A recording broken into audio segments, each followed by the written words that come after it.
यातून आपण डोळ्यांची काळजी नक्कीच घेऊयात। मी विनंती करते माननीय श्री अमोलजी देशपांडे यांना व्यासपीठावर येण्याची।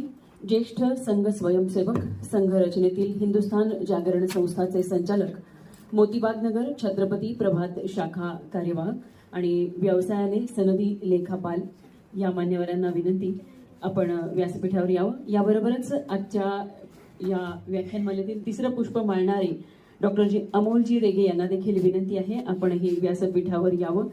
आम्ही सगळे उत्सुक आहोत आपले विचार या विषयाचे ऐकण्यासाठी। याबरोबरच डॉक्टर अधीरजी तांदळे, डॉक्टर ज्योती शाळीग्राम यांना देखील विनंती आपण व्यासपीठावर यावं।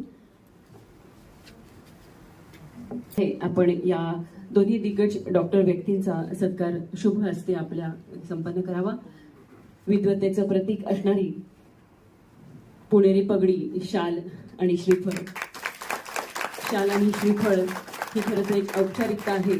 तुमच्या कार्याला, तुमच्या अभ्यासाला सलाम ही टाळ्यांचीच एक दाद आहे। मनपूर्वक हार्दिक आभार। आपण इथे भवानी प्रतिष्ठान आयोजित या व्याख्यानमालेमध्ये आपला वेळ देऊन आलात। सेंटर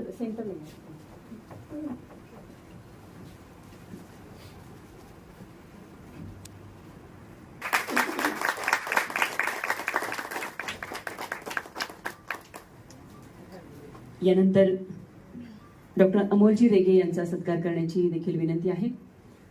सत्कार या शब्दाचा अर्थ सत्कार, सतत तळमळीने कार्यात रममाण असणारी व्यक्ती आणि वैद्यकीय क्षेत्रात कार्यात तळमळीने कार्य करणाऱ्या या दोन दिग्गज व्यक्तींचा सत्कार करण्याचं भाग्य भवानी प्रतिष्ठानला मिळालं आहे आणि याचा लाभ आपण सगळेजण घेत आहोत।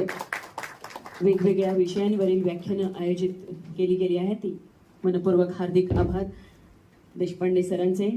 आणि आपण दोन्ही व्याख्याते इथे आलात याचा विशेष आनंद आम्ही व्यक्त करीत आहोत भवानी प्रतिष्ठानच्या वतीने।